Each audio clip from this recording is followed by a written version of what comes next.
യഹൂദിയായിലെ ഒരു ഗ്രാമത്തിൽ ഒരു ധനുമാസത്തിൻ കുളിരും രാവിൽ രാപാർത്തിരുന്നു രജപാലകർ ദേവനാദം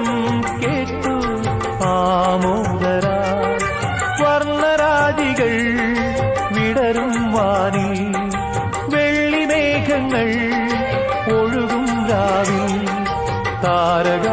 രാജകുമാരിയോടൊത്തന്നു തിങ്കൾ കലപാടി ഗ്ലോറിയ അന്നു തിങ്കൾ കലപാടി